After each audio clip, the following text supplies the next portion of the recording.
Welcome back to another family series, and all the questions have been super easy to answer so far. So, but our congregation just submitted so many questions and have valid things they want to know from their pastors. I'm just going to get right into it with this one because not a lot of pastors can or will answer this. But I'm not on any dating websites. I don't go to clubs. I'm just living my life and going to church. So how am I supposed to meet the one?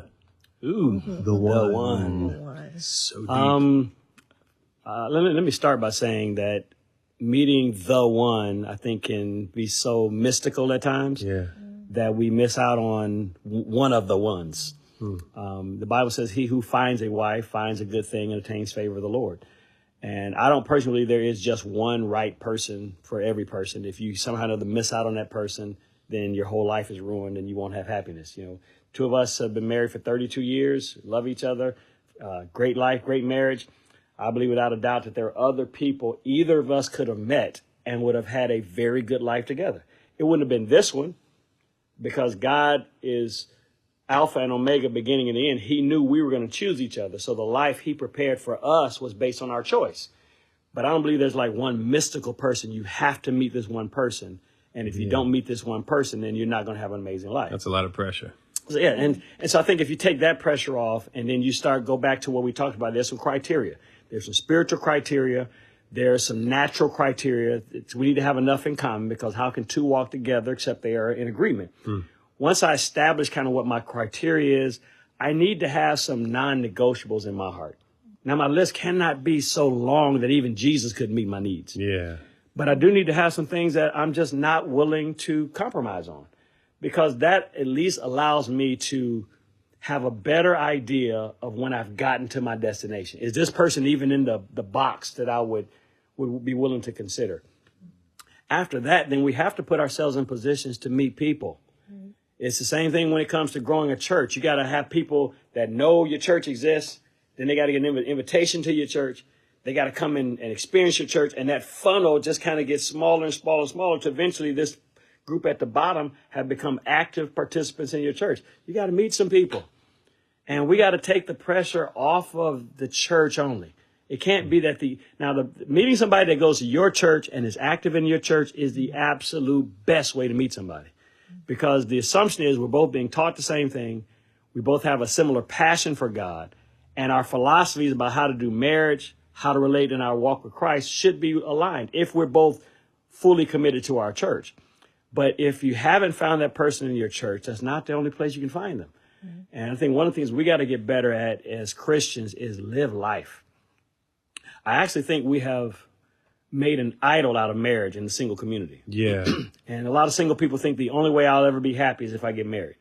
I promise you there's some married people that are more miserable than you are as a single person. So marriage should not be the ultimate goal.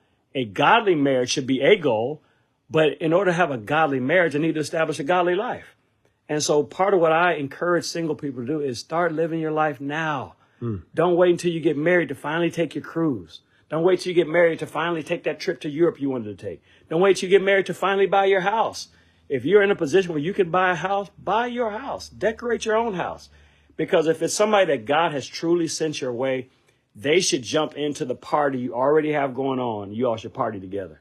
You shouldn't be sitting on the sideline waiting for them to show up so I can finally take off and have a great life. And I think when that happens, it takes a lot of pressure off. It makes the wait time feel shorter. You think about when you're at home and you're waiting on your friend to come pick you up. If you're sitting there looking out the window, it feels like they take forever. Yeah. But if you get up and start cleaning something, you get them to start doing something around the house, you pull your laptop out and start working on something, before you know it, they're blowing the horn. It's the same amount of time. It feels differently when you get actively involved with doing something while you wait. Really, and I think one of the things that single people hurt themselves with is sitting around waiting for my mate to show up. I also think that sometimes churches have demonized places like dating sites. I know back in the early days, they had a bad name, bad rap. And there's some dating sites that Christians ought to stay far away from. But there are some Christian websites, some Christian dating sites that really is just another room. Just like if I went to the grocery store, I have the potential to meet somebody. If I take a dance class, I have the potential to meet somebody. If I go to my nephew's football game, I have the potential to meet somebody. A dating site that's a godly dating site is just another room. Now, just because they're on a godly dating site don't mean they're godly. Right. So it's not like I should give them a free pass, but I also shouldn't demonize the thought. And I shouldn't be embarrassed about the fact that I met somebody on a dating site. I shouldn't be one somebody, and Christians do this, man. Sometimes Christians can be, we sit around, I would never be on a dating website. Well, if it doesn't work for you, then don't do it. But don't sit around and make the other person feel like they don't have as much faith or they're not as godly as you are because they have chosen to be on a godly dating website. Yeah. What we have to do is, if you're going to be on a Christian website, dating site, you have to make sure you still keep a filter. Still keep enough love for yourself that just like you wouldn't say yes to the first person that walked up to you in a grocery store, you don't say yes to the first person whose profile pops up on your timeline on the dating site. You still have to have a filter, but it is just another avenue where you have a chance to meet somebody, possibly have a chance to grab coffee with somebody if it progresses to that point after conversations. And you still have to decide, is this person right for me or wrong for me? And not just allow yourself to sit around. For most Christians, the only way they're going to ever get married is if it's the UPS or the Amazon driver. Because if all you do is sit up in your house every day and you don't ever go out, you don't ever do the things you enjoy doing, how can God send you the person he has for you unless he sends them at church or sends them to your house to deliver a package? You got to get out and start living life. And most people don't meet their mate at church. I mean, there are several that do, but most people don't. You meet someone at work, through a friend, through socialization. We didn't meet at church. I mean, we met in college, and he wasn't in my class. So it wasn't that I was just going to class and coming, back to my dorm thinking I'm going to meet somebody. What did you do to try to hook me? We'll tell y'all next segment what she did to try to reel me in. Me reel him in. Right. But I mean, so most people don't, but you have to be open. And I remember years ago, speaking to a young lady, and she was actually in a dance class, line dance class or some kind of dance class. And she came back and said, Pastor April, I got this person trying to approach me, but they're, in this dance class. And I just looked at her, and to this day, she'll come back and say, those words changed my life. I said, be open. Yeah. Be open to meeting somebody that's not necessarily just at church or at your job or whatever. And today they're married, got kids, and enjoying their life together. But sometimes you just have to be open to an open door that God may give you that doesn't look like what you thought it would look like, and it will give you an opportunity to meet somebody. Yeah, I think sometimes we over spiritualize the meeting part and under spiritualize the marriage part. I met my wife in traffic, literally in traffic. But the other thing I think this is just like super practical. Put down your phone. Like I think about what if I was on my phone at the stoplight? I'd have missed Andrea, right? Yeah. People in the grocery store always checking the messages. Like the world is bigger than that screen. So look at that. Good. But Bishop, maybe a meeting over the avocados. You never know. You may be in the vegetable department and you reaching for avocado and he reaching for avocado, and the music starts playing in the background and everything slows down. You never know where that meeting may happen. Yeah. But that's also, I want to say this, I'm not trying to be mean to the ladies. That's also why it's important to look presentable all the time. Right. We get dolled up for these big events. I'm not saying you got to go out the house with full makeup and hair done all the time, because if he's going to love you, he ought to be able to love you regardless. But when men, to be honest, the first thing men notice is how beautiful you look. Right. I don't care what he told you. It wasn't your personality at first. It wasn't your humor. First thing that man notices is how beautiful you look. So single ladies, do your best to present your best to the best of your ability. Now, again, if it's a Saturday, you're just doing laundry around the house, you're going to run up to the grocery store, run up to the grocery store. You don't got to get fully made up, but don't have on your bonnet. Come on, somebody. Oh, Bishop. Right. Come on. I mean, don't. You're about to get canceled, Bishop. Don't go out the house looking like you don't want to be found. Right. Because the Bible says he who finds a wife. You don't know if this might be the moment. You don't know if it may be as I'm reaching for the avocados or a lemon that I run into him. And all I'm saying is just make sure, ladies especially, that you keep yourself presentable. Casual presentable is different than dressed up presentable, but both of them ought to be able to show your best in that setting. Wholeheartedly agree as a man. You mentioned, though, about when we're single, living our lives now, going on the cruise now, the vacation, the home. But especially for our women, I want to have children, but I'm not married. What do you think about single people adopting? Yeah, we had thoughts many years ago, and we didn't think that at the time that was probably God's best, because you're definitely choosing to raise a child in a single home, but I think we have different views today as far as opportunity to raise or adopt a child as a single person. I don't know. Yeah, I think the best way I would present it is, I don't believe it would be God's best. But it's not God's best for a husband and wife to split up and the wife's got to raise the kids by herself. Right. Or a female to get pregnant and the guy takes off and she's raising them by herself, or vice versa, the man's raising. It's never God's best for one parent to have to do the job of two. And so even though that's not God's best, I would say that's not something that a single female should pursue. And that also involves in vitro and all the other ways a female could get pregnant and have a child without sinning. I would say it's not God's best, but it's also not sin. And so as a young 20-something-year-old, that's not what I'd recommend you default toward. But I could also now, what she's saying is, now that we've gotten more mature as pastors and have been doing this for years and have seen a number of stories and realize every story doesn't fit into the same beautiful little box. Yeah. I would also say to the 40-year-old woman, or maybe even the late 30-some-year-old woman that has done all the stuff that needs to be done. Can I just pause right here? Just because you're not married doesn't mean there's something else you need to work on. Because it just frustrates me sometimes that churches can also leave this impression that if he hasn't showed up yet, it's because you're not ready. When you're ready, he'll show up. So good. You may be absolutely ready. Right. I don't mean just our desire to be married. You may be ready spiritually, financially, every other way. It just takes time for that connection to happen. And it may not be anything you're doing wrong. And for that female that's been doing things the right way for years with an S, and has been passionate in her walk with God, has been keeping herself righteous before God, and she feels like her time is ticking past, what I would say is you need to take that desire to prayer.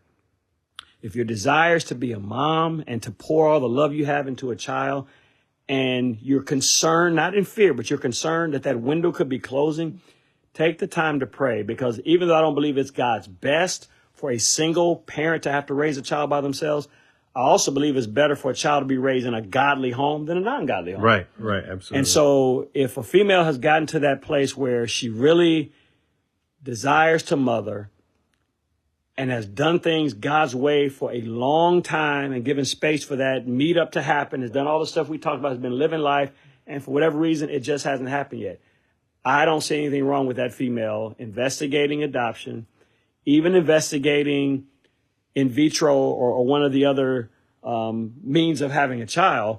Now, will people sit around and say she must have been fornicating? That's how she... At the end of the day, I'm not trying to be impressive to people. Right. The people in my life who matter, my pastors, my tribe, they will know that this didn't happen as a result of sin. But I also don't believe that woman has to completely give up her desire and right and ability to mother a child just because the marriage hasn't happened yet. Don't just go out and sleep with somebody to have a kid. Right. But I do think there's some godly approaches you can take that will still honor the desire you have in your heart to be married and to have a child. I think one of the things that people ask so many times, why is it so hard for godly women to find a good godly man? It's math. It's just simple math. You have, in general, I think there's slightly more women on the planet than men. It's roughly 50-50, but there's a little bit more women than men. Then you get down to godly men, church-going men and women. There's more church-going men and women than there are men.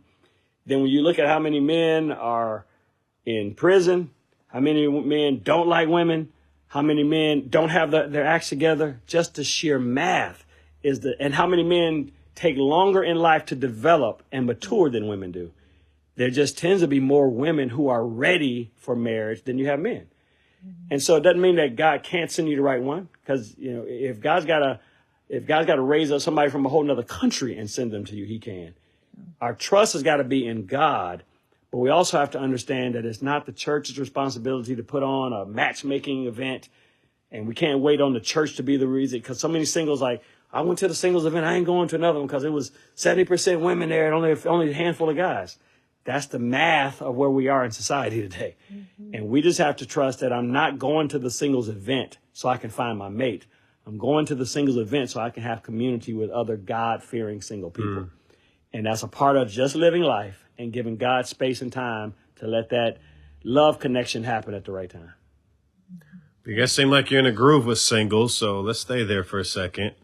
And this question is probably every guy wants to ask, or I know a lot of guys have asked me, but how should a Christian man approach a single woman? Mm-hmm. And I think they're looking for going beyond the pickup line.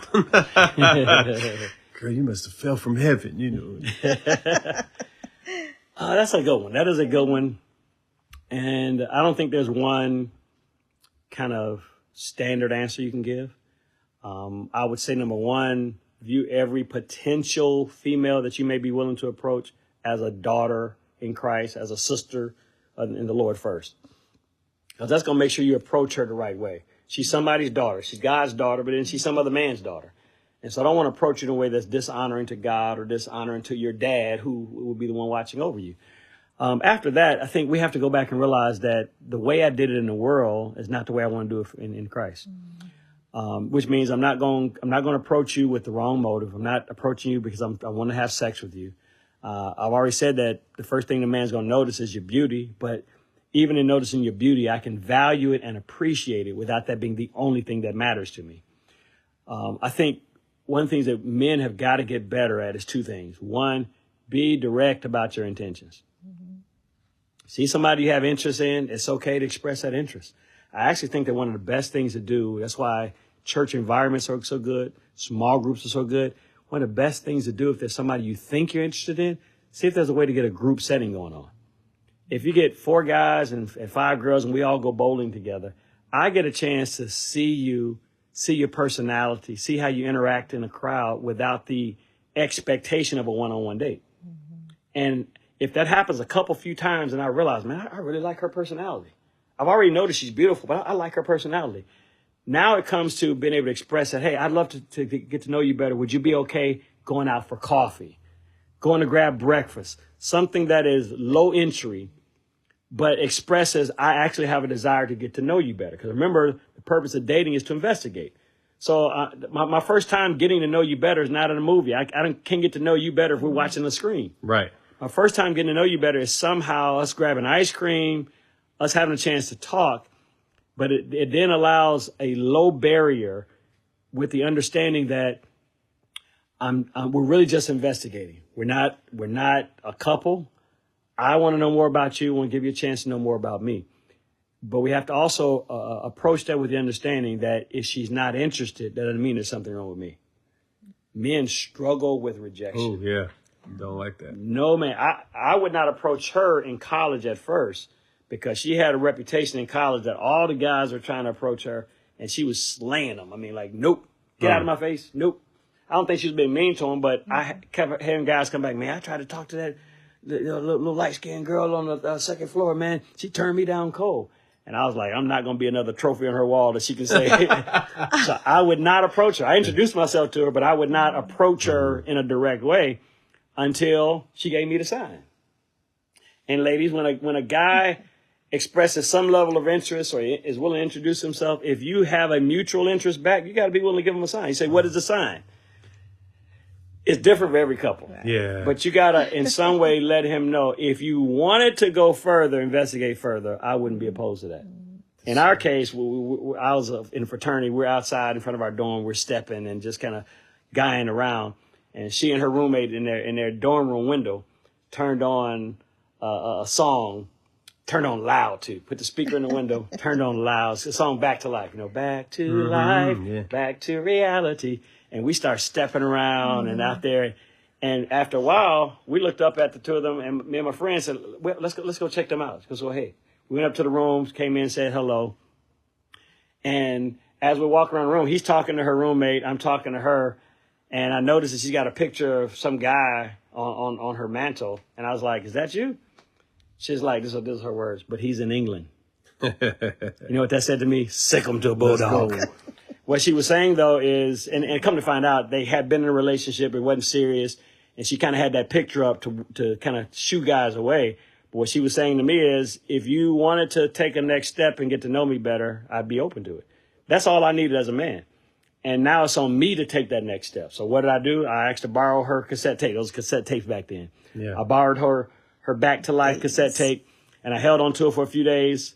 Then I came to bring it back. Bringing it back was my way to see her again. I came to bring it back, and her roommate opened the door. I said, is April here? I borrowed her tape. She said, no, she went home for the weekend, but I can take it. I was like, nah, I'll bring it back.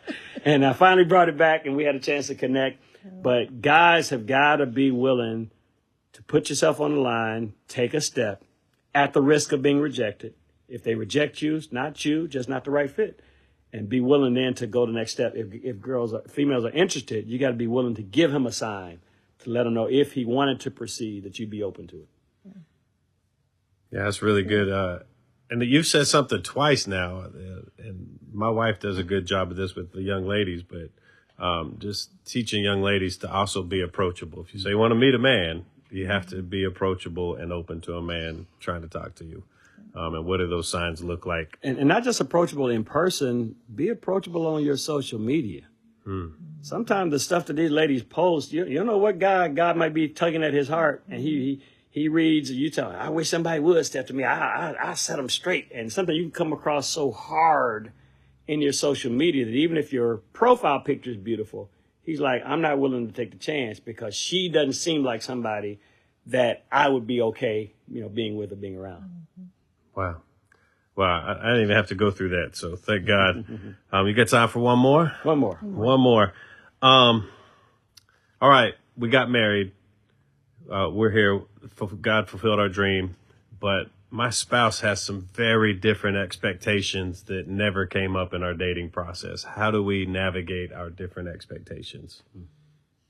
Well, one, that's why we recommend premarital counseling, because in premarital counseling, you talk through most scenarios that you will find yourself in as a married couple and in your family. You talk about the finance, you talk about children, you talk about in-laws, you talk about money, you just talk about so many different things that will give you an idea of what page you both on before you get married. But with a marriage, if you just different expectations and what he expects. I mean, think about stories from our old pastors with upbringing, an expectation on what dinner looks like. And I remember the story that they came from two totally different families. The wife came from a large family with probably 9 to 11 children. The husband came from a family of 3 children, and his vision of dinner, because his mom put forth a full course meal every single day. They ate on china, had dinner together at the table. Whereas the other, the wife came from a large family with a lot of siblings, and dinner was the spaghetti is ready, the paper plates are here, come while there's enough food. Mm-hmm. And there was no sitting together at a table. And so he felt very disrespected when they got married because her vision of dinner was very different than his. And so his expectation was one thing, and her idea of what, providing for her family looked differently. Neither was wrong, neither was right. But you have to talk through what your desires are, what you expect here from your the wife, what you expect from your husband, and work through those things and come to a common ground for your family. It always say if the lenses that you look through are what blue and mine is, I'm trying to get to green. You're green, then you get yellow. That's your family's lenses that you look through. So I just think that when expectations are different than what you expected before you said I do, you have to work through some of those things. It's not a carte blanche for divorce, or it's not going to work. I think you have to communicate through and get on, and try to get on common ground on the same page. And if you can't, go to counseling to get that third person party in that's not biased to help you get on the right page. Yeah, the ultimate goal is the book of Amos, chapter 3, I think it's verse 3. How can two walk together except they're in agreement? We're not going to go very far if we can't agree on the direction. And my expectations are part of the direction where I think we should be going. And the goal is get on the same page before you ever say I do. That's what has benefited us. We had a great church. They had premarital counseling, had good singles teaching, good marriage teaching, had good examples in front of us. So by the time we got married, we weren't completely on the same page on everything, but we were so close that the things we weren't on the same page on, they didn't wreck us in those first few years. But if you don't get that premarital counseling on the front end, maybe you didn't know about it. Maybe you jumped out and thought you could just live on love. And now you find yourself having to work through all those questions that we should have answered before we said I do. It doesn't mean it's impossible, but it's not going to work if you don't at some point get on the same page. So most times you can't get on the same page by yourself at that point. Because usually by the time the questions come up, there's hurt feelings, there's disappointment. You need to come in to let, say, qualified Christian counselor help the two of you see what you don't see on your own, help find the balance between what he's expecting, what she's expecting, so you guys can come up with not a blue set of glasses, not a yellow set of glasses, but a brand new green set of glasses that emerge between our expectations that have now been put together. So what you've said in every episode so far, Bishop, is the point of dating is to investigate. So not to watch movies, not to Netflix and chill, but let me find out who you really are so that we have less of those unmet expectations. And let me just add this as well. If the point of dating is to investigate, find out who you are, but honestly, before I can even get to that place, I need to also find out who I am. Yeah. And so many single people don't know who they are. Right. Haven't gotten established enough in what I really want out of life. And they're so anxious to be married that they're willing to sacrifice on the altar what my dreams are, what my desires are. As long as he likes me, then, or she likes me, I'm willing to consider it. When some people are a hard no from the beginning, because marrying them is going to make me sacrifice what I really have in my heart. Anybody God is sending you is not going to make you sacrifice your relationship with God. It's not going to cause you to sacrifice the dreams he put in your heart. And it's not going to cause you to have friction and pain in the godly relationships that were there before this person showed up. This has been another really great episode, and I know the questions are going to keep coming. Thank you guys for your time today, and we will see you next time.